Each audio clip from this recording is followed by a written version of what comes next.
इस वीडियो में हम देखेंगे समाजीकरण की विशेषताएं। इससे पहले वाले वीडियो में जैसा कि हमने समाजीकरण का अर्थ और परिभाषाओं के बारे में जाना था, और वो जहाँ तक है मैं समझता हूँ कि आपको समाजीकरण का अर्थ और परिभाषा बखूबी समझ में आ गई होगी।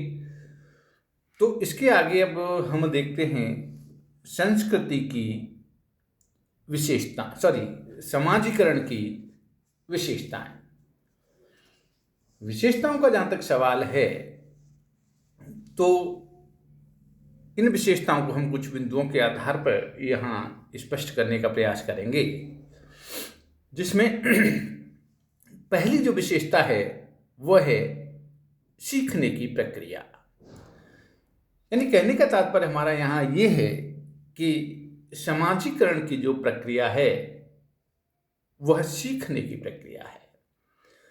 यहां व्यक्ति समाज में आकर कुछ सीखता है, और सीखना भी जहां तक ऐसा सीखता है जो समाज के मूल और मान्यताओं के अनुरूप है।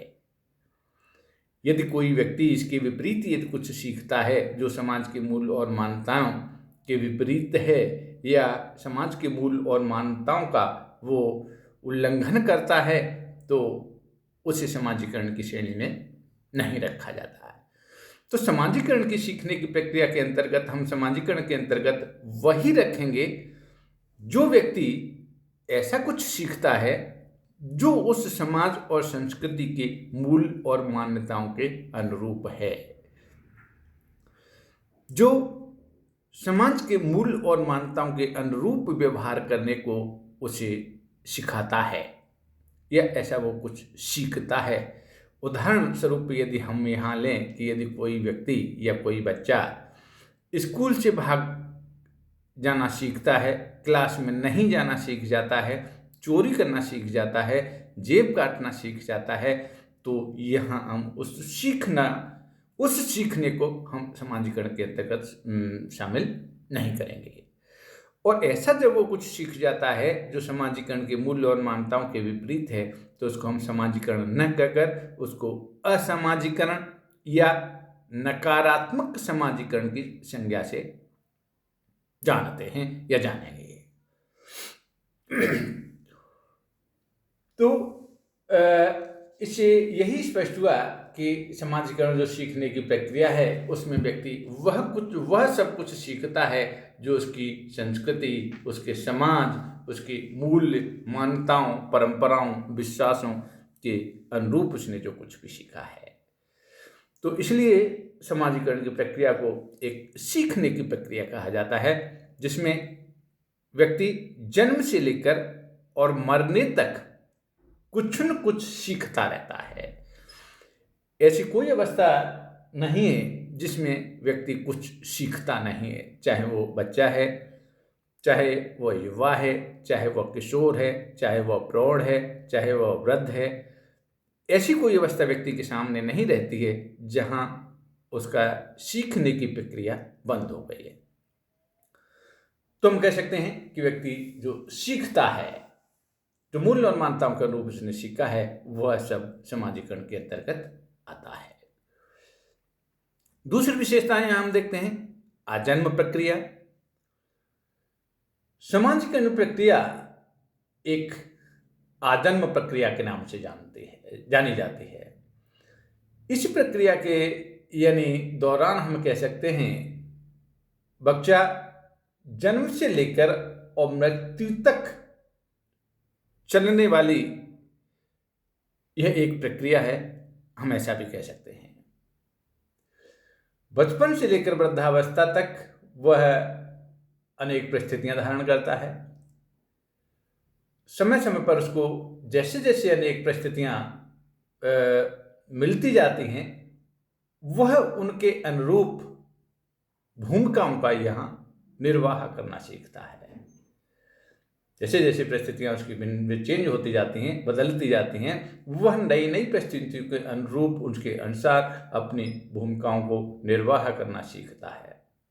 यहाँ हम उदाहरण यदि हम लें तो कह सकते हैं कि बचपन में वह किसी का पुत्र है, किसी का भाई है, किसी का मित्र है, तो उसके अनुरूप व्यवहार करना सीखेगा, उस परिस्थिति के अनुरूप वह दूसरों से व्यवहार करेगा। जैसे जैसे वह बड़ा होता है, उसकी परिस्थितियाँ चेंज होती हैं, वह मान लो पिता बनता है, पति बनता है, एक व्यवसायी बनता है, एक सरकारी अधिकारी बनता है, एक हम कह सकते हैं राजनीतिक नेता बनता है, तो वहाँ उसकी जैसे ही परिस्थितियाँ चेंज होंगी, बदलेंगी, वह उसके अनुरूप व्यवहार करना सीखता है। यानी हर व्यक्ति अपनी परिस्थिति के अनुरूप दूसरे लोगों से वो व्यवहार करना यहाँ सीखता है। वृद्धावस्था में यदि हम देखें तो फिर वह दादा बन जाता है, नाना बन जाता है, समधी बन जाता है, ससुर बन जाता है। तो ये जैसे जैसी परिस्थितियाँ उसको मिलती जाती हैं, नई नई परिस्थितियाँ उसको मिलती हैं, इन नई नई परिस्थितियों के अनुरूप वह भूमिका का निर्वाह करना सीखता रहता है। इसीलिए इस प्रक्रिया को कहा जाता है कि समाजीकरण की जो प्रक्रिया है वह आजन्म प्रक्रिया है। यानी आजन्म का यहाँ तात्पर्य है जन्म से शुरू होती है, जैसे ही बच्चा जन्म लेता है वहाँ से ये शुरू होती है और मरने तक चलती रहती है। ऐसी कोई समय नहीं है, ऐसा कोई अवस्था नहीं है जिसमें व्यक्ति कुछ न कुछ सीखता नहीं है। छोटा बड़ा से सीखता है तो बड़े छोटों से भी सीखते हैं। तो यहाँ हम कह सकते हैं कि व्यक्ति के सामने जैसे जैसे नई परिस्थितियाँ एवं पद उसको मिलते जाते हैं और वह उनके अनुसार जो समाज द्वारा मान्यता प्राप्त व्यवहार हैं उनको सीखता जाता है, अंतर साथ करता जाता है, जिससे समाज में एक हम कहें कि एक सामाजिक नियंत्रण की स्थिति भी बनी रहती है और समाज में हर व्यक्ति जब समाज के मूल्य और मान्यताओं के अनुरूप अपनी भूमिकाओं के अनुरूप जब व्यवहार करेगा तो स्वाभाविक है कि उस समाज में सामाजिक नियंत्रण की जो स्थिति होगी वह बनी रहेगी। तो हम कह सकते हैं कि समाजीकरण की प्रक्रिया एक आजीवन चलने वाली प्रक्रिया जानी जाती है। अगली विशेषता यदि हम देखें तो हम कह सकते हैं कि समाजीकरण की प्रक्रिया जो होती है वह समय व स्थान सापेक्ष होती है।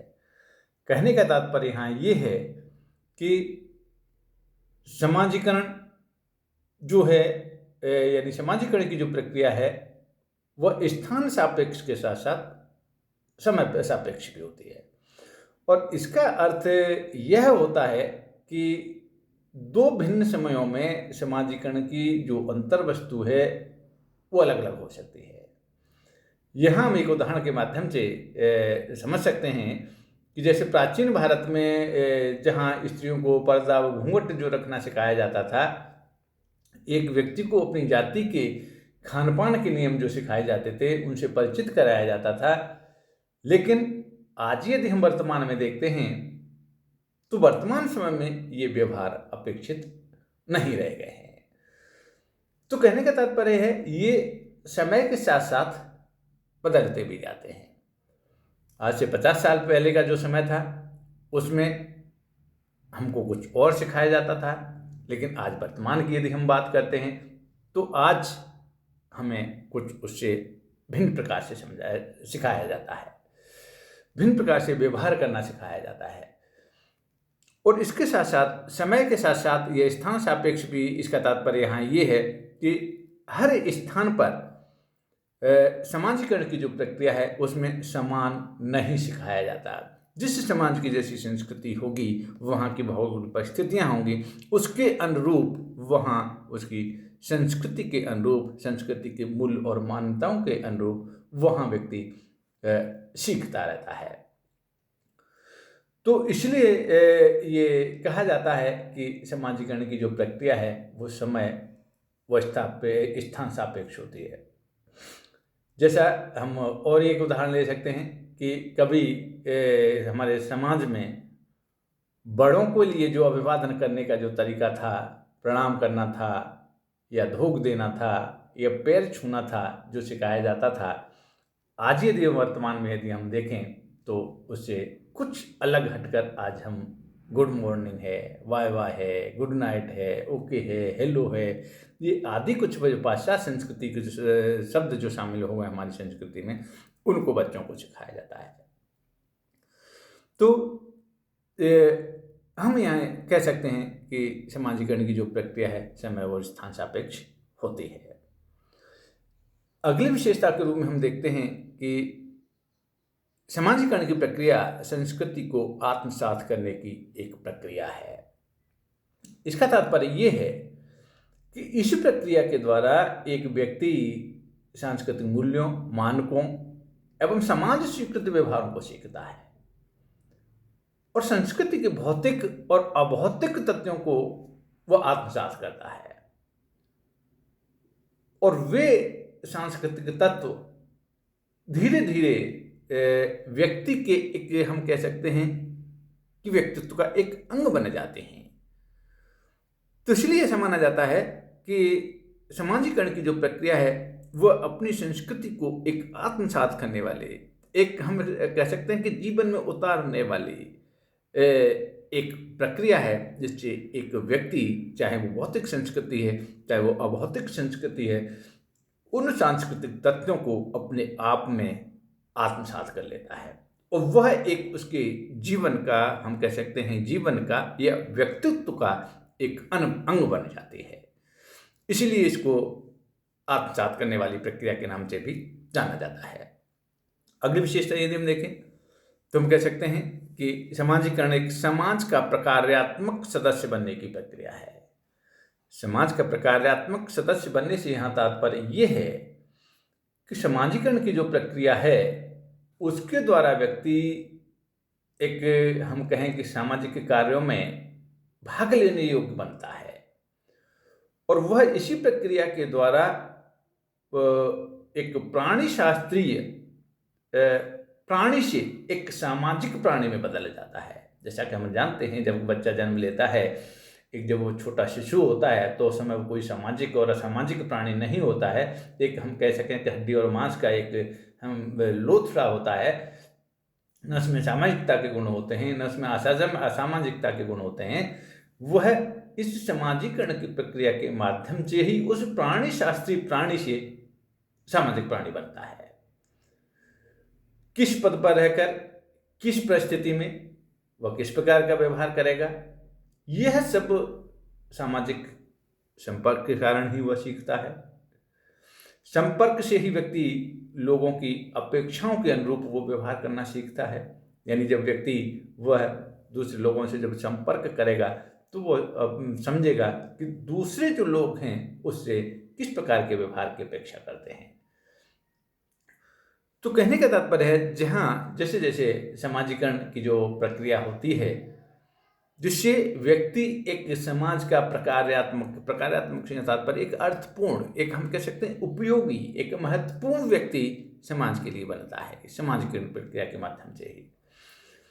इसके बारे में हरालाम बोस ने एक बहुत अच्छी बात कही थी कि समाजीकरण के अभाव में कोई मनुष्य समाज का सामान्य सदस्य भी नहीं बन सकता है। यानी जिस व्यक्ति का कोई समाजीकरण नहीं हुआ है, समाजीकरण की प्रक्रिया के तहत वह नहीं गुजरा है, तो वह किसी भी समाज का एक सामान्य सदस्य बनने लायक भी वो नहीं होता है। इसलिए कहा है कि यह व्यक्ति को एक समाज का प्रकार्यात्मक सदस्य बनाती है। अगली विशेषता के रूप में हम देखें कि समाजीकरण आत्म का विकास करने वाली प्रक्रिया के नाम से भी जाना जाता है। आत्म का विकास, और आत्म का विकास से यहाँ तात्पर्य ये है कि समाजीकरण के द्वारा व्यक्ति अपने आत्म का विकास करता है। आत्म का विकास से तात्पर्य है कि व्यक्ति में अपने प्रति एक जागरूकता पैदा होती है, एक जागरूकता आती है और वह उसे यह जानने लगता है कि दूसरे व्यक्ति उसके बारे में क्या सोचते हैं, क्या कह सकते हैं कि विचार रखते हैं उसके बारे में। ये जब व्यक्ति सीखता है, यह जब जानने लायक हो जाता है और इसके अनुरूप वह दूसरे लोगों से व्यवहार करता है, तो उस स्थिति को, उस कंडीशन को कहते हैं आत्म का विकास। तो समाजीकरण जो है वह आत्म के विकास करने की भी एक प्रक्रिया जानी जाती है। जैसा कि यानी मीड ने कहा था समाजीकरण के बारे में, अपने सिद्धांत में उन्होंने कहा था कि व्यक्ति के आत्म के विकास की जो स्थिति है वह स्थिति है जब वह व्यक्ति यानी यह जान लेता है कि समाज के अन्य लोग उससे क्या अपेक्षा करते हैं और उसके अनुरूप वह व्यवहार करने लग जाता है, तो हम कह सकते हैं कि व्यक्ति के आत्म का विकास हो रहा है। तो व्यक्ति का जो आत्म का विकास है वह समाजीकरण की प्रक्रिया के द्वारा ही होता है। अगली विशेषता के रूप में हम कह सकते हैं कि समाजीकरण सांस्कृतिक हस्तांतरण करने की एक प्रक्रिया। जैसा कि हम जानते हैं कि हर व्यक्ति, हर बच्चा जन्म लेता है और जन्म से ही उसकी समाजीकरण की प्रक्रिया प्रारंभ हो जाती है और वह जैसे जैसे वह सीखता है, बड़ा होता है, तो अपने समाज के बड़े लोगों से सीखता है, अपने माँ बाप से सीखता है, अपने बड़े भाई बहनों से सीखता है, अपने आस पड़ोस से सीखता है, विभिन्न शिक्षण संस्थाओं से सीखता है, विभिन्न यानी क्रीड़ा समूहों से सीखता है और यह सब सीखकर वह इसको अपनी अगली वाली पीढ़ी को हस्तांतरित भी करता है। तो इसलिए समाजीकरण को एक सांस्कृतिक हस्तांतरण की प्रक्रिया भी माना जाता है। यानी समाजीकरण की प्रक्रिया एक पीढ़ी से दूसरी पीढ़ी को ये हस्तांतरित की जाती है।